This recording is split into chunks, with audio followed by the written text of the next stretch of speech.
they're an extremely big and physical team in the second half, and really for the better part of the game, we could not score around the rim. And I thought our energy level to start the second half was poor. Why that is remains a mystery. To go into the locker room, with Jordan's 3 to put us up 10, and to come out with the type of energy level we did for the first 4 minutes, I thought really set the tone. We knew and should know that you're going to have some droughts when you play against Virginia. Their defense is as good as anybody in the country. But when we had those droughts in the first half, we didn't let it affect us at all. In the second half, to start the half, we did. And again, why we lost energy to start the second half is tough to understand, because it wasn't like we lost the energy after they went on a 12 or 14 point run, which eventually they did. It was at the very, very beginning. And again, we give great credit to Virginia. They're a terrific team. They made some good adjustments in our zone in the second half. Obviously, one of them being Hunter being on the floor. He was saddled with 2 fouls and didn't play a lot in the first half. They get 4 shooters out there. It makes your zone a little bit more difficult. So, bottom line, we got to score around the basket too. We got to be able to break those droughts with offensive rebounds, some putbacks, some finishes through contact, and we're not there yet. We're just not there. Coach, what exactly did they do to make it so difficult to score around the basket? Well, they're really, really physical. They're legal, but they're physical. And, I think that in order to try to get those guys out of position, you have to be able to move the ball, move yourself. I thought our team got a little fatigued, probably more mentally than physically. I thought we had a lot of movement, both in transition and then when we were in the half court in the first half. Not as much in the second half. Some of the looks around the basket that we got to be able to convert. You got to be able to convert through traffic. You get a 3 or 4 footer. Our bigs have to go better than 2 for 16. They just do. Coach, it seemed like you guys really had found a good niche, attacking off the dribble penetration and swinging opposite, getting open shots. It seems like those looks were a little bit tougher in the second half. What changed as far as that? Again, I think you can't be a donut for 40 minutes. You cannot just score on the perimeter. We have a good shooting team.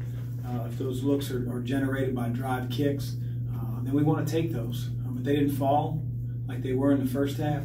We've got to be able to mix up, getting an offensive rebound or 2, getting a putback. We have to be able to score around the basket. They never doubled us in the post. It shows probably their respect level for our big guys. We got to be able to score one-on-one in the post. And again, that doesn't mean that Steven or Malik have to come away with getting 20, 25 points a game. But they've got to make a few down there so that they force at least some type of crowd around the post, and then we can play a little bit more inside out.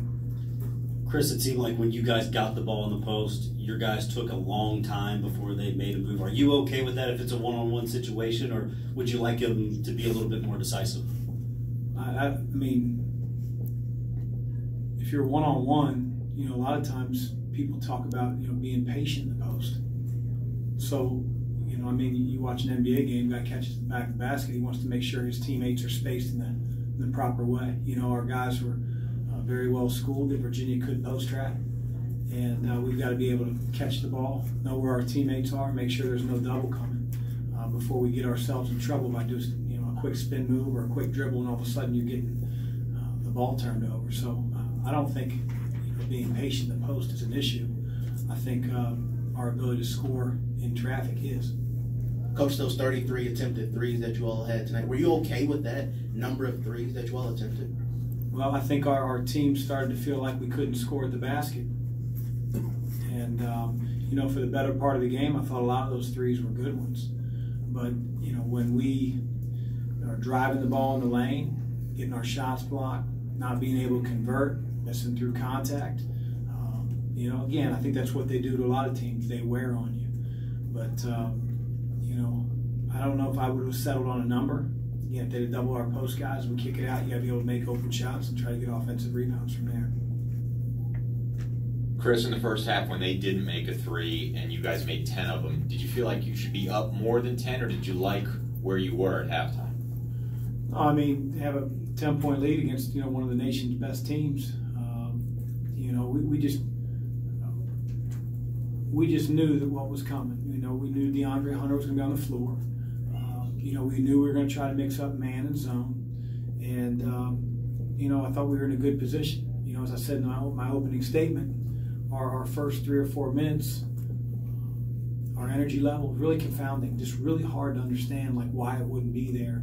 Again, sometimes you have to try to, get confidence back in your kids. If an opponent goes on a 10-0 run, that wasn't the case coming out of halftime.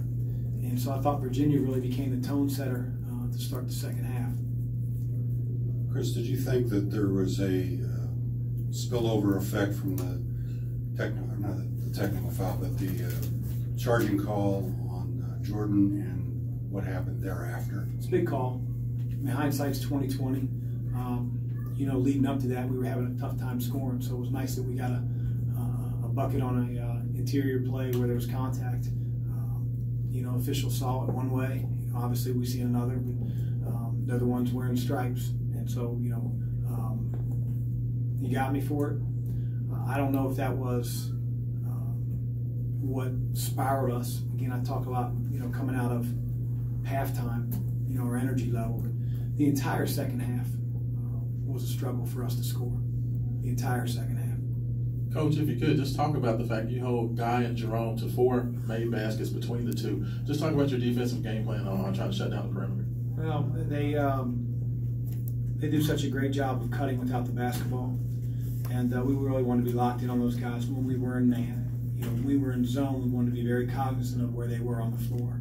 And they did a really good job of changing sides of the floor. They didn't stick one or the other in a particular corner on a particular side of the floor. Ball would get swung, and next thing you know, you get against our zone. One of those guys would either be cutting at the nail or cutting to the baseline corner. But I thought our guys did a really good job, especially in the first half. They got, the advantage of our staff being 4 feet from them, being able to tell them, here comes Guy, here's Jerome. Second half not as good, but we didn't play nearly as much zone in the second half. But I think if you're going to beat Virginia, you got to try to hold those two down the best you can. We need to do a better job on some of their other players. Coach Mack, I asked Coach Bennett about not trapping in the second half, which was critical. What kind of confidence are you going to give your big people to continue playing? Because y'all did hit the threes, which took them out of their basic defense of trapping the post. What are you going to tell your bigs to continue to improve? Same thing, Jerry. We've been telling them every single day. Mike McGeese is working really hard with those guys. Neither one of them were natural back to the basket scorers. We've got a long way to go. They weren't trapping in the first half either, outside of one random. So it really wasn't, our threes weren't a direct result of them trapping the post. We just got to be able to score better one-on-one in the interior. Coach, you spoke about your energy level in the second half. Does depth in your rotation concern you moving down the stretch here with second half play? Well, guys got to play better in order for them to play. And the guys that we put on the floor, believe me, we all want to win. I feel like we're putting the guys out there that give us the best chance to do that. Coach, it's been a very difficult stretch in February, starting with North Carolina here at the Yum Center. What has been your message to the team to keep their energy level up, get focused, and get ready for the next challenge? Just that. We understand this league is a monster league. It's what our guys signed up for. And we've got to be able to lick our wounds. And I thought we took a step forward today. I thought, we were much better with our energy level and our readiness to play than we were the other night. And we're going to have to be the same way at BC on Wednesday. And, again, this league is a monster. And we know that. Put ourselves in good position. Feel like we've left a couple on the table that we could have gotten. But we've got to be able to look forward and know that the best part of the season is ahead of us. And there's got to be excitement about coming to practice and getting better like we had on Thursday and like we had on Friday. And if that remains to be, that remains the same, and we continue to come to practice every day with that right energy and being positive, then we'll keep making steps forward. We're playing really good teams in this league, as we know. And so we can't have our confidence stolen. That's why I was really excited to see our guys come out and play with confidence. We've got to be able to sustain that a little bit longer. Thank you, Coach. Yep.